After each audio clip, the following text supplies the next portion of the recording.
Shinan avait trop bu.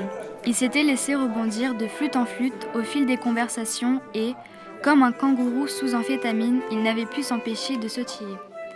Le smoking noir lâchait une ombre terne sur le marbre éclatant du dallage, tandis que les talonnettes récemment renforcées de ses moulières anglaises claquaient en rythme vers la porte de sortie. Sur le double battant, encadré par une boiserie ocre fraîchement cirée, Inan aperçut sa propre silhouette reflétée par la vitre luisante. Derrière la vitre, c'était la nuit fraîche de septembre, la voiture qui l'attendait et le retour vers la villa trop grande. Une Mercedes noire, classe E et phare rond, ronronnait à 2 mètres de là. Pour échapper au froid qui le saisit aussitôt, monsieur l'ambassadeur s'engouffra à l'arrière de la voiture. Celle-ci démarra en silence. Il rêvait déjà à son lit de plumes et à la série de somnifères qui lui assurerait une nuit de repos. Il allait délacer sa chaussure droite lorsque quelque chose de pointu jaillit devant son œil.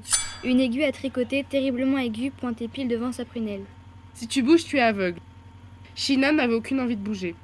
En un instant, la trouille l'avait dessoulé, et il se demandait quelle main minuscule pouvait tenir l'aiguille devant son œil. Une main revêtue d'un gant de feutre rose, encore plus petite qu'une main d'enfant. Écoute bien ce que je vais te dire, reprit la voix dans le dos. Le 6 juillet 1979, un cargo grec, le Vrondados, quitte Shanghai en direction du port d'Anvers.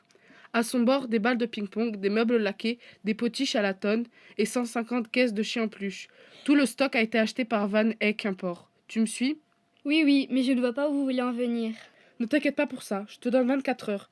Demain, je te recontacte et je veux que tu me dises d'où provenaient ces peluches, où elles ont été fabriquées et qui est le responsable de la production. Tu m'as compris ? Très bien. Et si je n'y parviens pas ? Tu y parviendras. Et tu seras discret, sinon la République populaire de Chine devra dépêcher un nouvel ambassadeur tout frais pour remplacer le vieux machin qu'on aurait repêché dans le canal. Suis-je suffisamment clair ? Shinan ne répondit pas. En un fragment de seconde, il venait de se rendre compte que la voix qui parlait derrière lui ne pouvait provenir que d'un très petit homme, couché sur la lunette arrière. Dans la lueur orangeâtre d'un réverbère de passage, l'ambassadeur venait de s'apercevoir que ce n'était pas le visage de Chou, son fidèle chauffeur, qui se reflétait dans le rétroviseur. C'était une chose inconnue, une espèce d'ours gris, en peluche, la tête recouverte d'un bas nylon. Shinan voulut crier, mais la peur lui paralysait les mâchoires. Il vit la porte du conducteur s'ouvrir et en 3 sauts successifs, il vit 3 petites formes quitter la voiture pour se rétablir sur le macadam. Un gros ours gris au volant, un chien brun sur la lunette arrière et un cochon rose habillé d'une salopette mauve qui le menaçait avec une aiguille à tricoter. Le cochon, c'était moi. Ma salopette n'est pas mauve du tout. Elle est bleue comme le ciel de printemps. Il a dû confondre. Tout avait commencé 10 jours plus tôt. C'est Tom le chien qui avait dirigé l'opération, bien sûr. Toute cette histoire, c'est son idée. Il donne les ordres et nous obéissons. Parce que Tom est notre frère à Pipelette et moi. Pipelette, vous la connaissez déjà. C'est l'ours grise qui conduisait la Mercedes. Cette fois-là, le plan était simple. Le gros marchand chauve et moustachu nous raconte tout ce qu'on a envie d'entendre. L'origine du stock en peluche vendu en octobre 1979 et le nom de l'importateur. On ne pouvait sans doute pas en apprendre plus d'un simple vendeur. Alors on s'est replié stratégiquement et on a dévalé la rue en skateboard. Pour l'importateur, ça a été encore plus facile. Un coup de téléphone a suffi. Pipelette a pris sa plus belle voix, elle a décroché le GSM et a demandé à monsieur Van Eyck d'où provenaient les peluches. Il n'y a même pas eu besoin de sortir des prétextes d'enquête pour Marie-Claire. Il n'a fallu que 2 minutes pour que Van Eyck mette la main sur le bon registre, et voilà comment nous sommes tombés sur le Vrondados et Shanghai. Reste à espérer que l'ambassadeur soit aussi efficace. Maintenant, c'est l'après-midi. Nous avons sagement regagné nos places habituelles. Ici, c'est plutôt calme. Le gosse n'est pas encore rentré de l'école et tout est bien rangé. Mais ça pue le petit garçon gâté qui préfère sa PS4 à ses peluches. Assis dans un fauteuil de plastique orange moulé, monsieur l'ambassadeur tournait et retournait une photo de sa femme.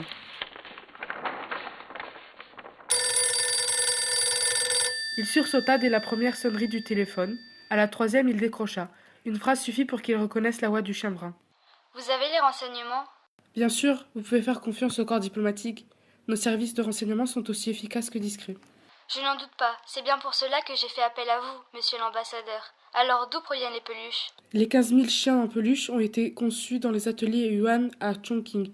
Le patron de la fabrique s'appelle Fei Lin. Très bien. Mais comme je vois que vous êtes zélé et sage, je vais vous demander un second service. Vous allez joindre ce Fei Lin et vous allez lui demander la liste complète de toutes les employés qui ont travaillé à cette époque pour fabriquer les chiens en peluche. Vous m'avez compris? Oui, mais... Il n'y a ni excuse ni prétexte, monsieur l'ambassadeur. Shi Nan entendit le bruit caractéristique du GSM qu'on déconnecte. Puis il écouta pendant quelques longues secondes la tonalité qui résonnait dans l'air du soir.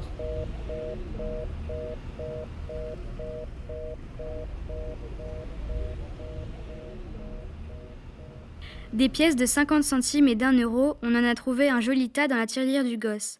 Pas une tirelire en forme de cochon, non, un coffre-fort en caoutchouc avec un des frères Rapetou qui veille sur la caisse. Alors on est parti vers le photomaton. À 3 sur la moto téléguidée, on n'avançait pas vite. Les piles de la moto sont tombées à plat à moins de 200 mètres de la galerie commerçante. On a parcouru le reste à pied. Heureusement, la cabine était vide. Je montais la garde et je récupérais les photos développées. Pipette enfournait des pièces de monnaie et Tom souriait à l'objectif.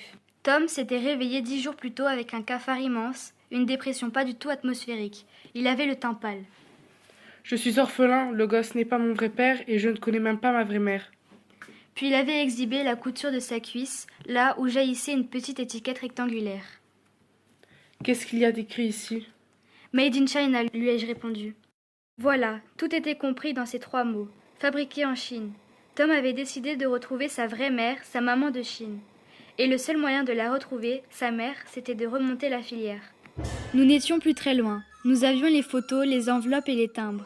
Le soir, nous allions avoir les adresses. Tout marchait comme sur des patins en roulettes. Shi Nan avait attendu jusqu'à 1 heure du matin. Il venait de se couler sous les draps quand il sentit quelque chose glisser dans son oreille. Il voulut tâter de la main droite, mais une voix interrompit son geste. Une voix trop familière qui lui glaça le sang. Tu bouges et tu es sourd. Vous n'avez rien à craindre, je ne bougerai pas. Ça se voyait qu'il n'allait pas broncher. Ses doigts tremblaient et les poils de ses mollets étaient hérissés par la frousse. Pipelette lui colla les mains ensemble et les pieds aussi, avec de la colle extra forte qui brûle la peau. De quoi faciliter notre échappée une fois l'entrevue achevée. J'ai la réponse que vous m'avez demandée. Tu as la liste des adresses? J'ai mieux que ça. Elles habitent toutes ensemble, dans le cimetière public de Yuzu. En 1982, un torrent de boue a dévasté tout le quartier en plein après-midi. Le temps que les secours arrivent, il n'y avait plus aucun survivant à la fabrique. À ce moment précis, j'ai cru que Tom allait étrangler l'ambassadeur. À travers le bas nylon, j'ai vu ses yeux pétiller, à moitié envahis par les larmes, à moitié ravagés par la haine. Pas la peine de s'attarder, A-t-il alors lâché? Et nous sommes repartis comme nous étions venus. Mais avant de quitter la pièce, Tom a tout de même tenu à fouiller le pantalon de monsieur l'ambassadeur. Ça y est, j'ai ce qu'il nous faut, s'est-il écrié. Dans sa patte, j'ai vu scintiller 2 cartes métallisées, une American Express et un Dinner Club.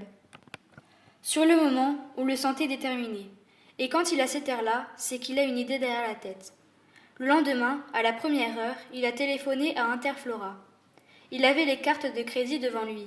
Il a demandé à faire livrer une gigantesque couronne de fleurs brunes et jaunes au cimetière de Yuzu. On sentait qu'il avait un gros sanglot dans la voix. Et quand on lui a répondu qu'on ne pouvait pas faire parvenir des fleurs que dans 3 villes de la République populaire de Chine à l'heure actuelle, j'ai vu Tom s'effondrer. Il s'est enfermé pendant 6 jours dans le placard du palier. Il en est sorti ce matin. Sa décision est prise. Rien ne sert à l'empêcher d'aller jusqu'au bout. Dans un mouchoir, il a emballé une petite fleur en tissu jaune. Une fleur qu'il a récupérée dans la chambre de la sœur du gosse. C'est une fleur en forme de boule, jaune comme un poussin. Tom a donné une des 16 photos à Pipelette, une autre à moi, puis il s'est enfermé dans une boîte à chaussures. Il nous a demandé de ficeler le couvercle et de faire quelques trous. Sur le devant, il y a une grande étiquette où Tom a écrit « Poste restante, Chongqing, Chine ». Dans quelques instants, notre mission va s'achever. Pipelette et moi devons déposer le colis discrètement dans la camionnette de la poste quand elle vient relever la boîte. Et puis ce sera fini. Tom a promis de nous écrire une carte postale quand il aura trouvé le cimetière. J'espère qu'il reviendra vite. Pipelette m'appelle. La camionnette arrive au coin de la rue. J'empoigne un côté de la boîte. Pipelette saisit l'autre. À l'intérieur, on croirait entendre les sanglots d'un chien en peluche. Ça doit être le bruit de la fleur jaune qui frotte contre la fourrure brune.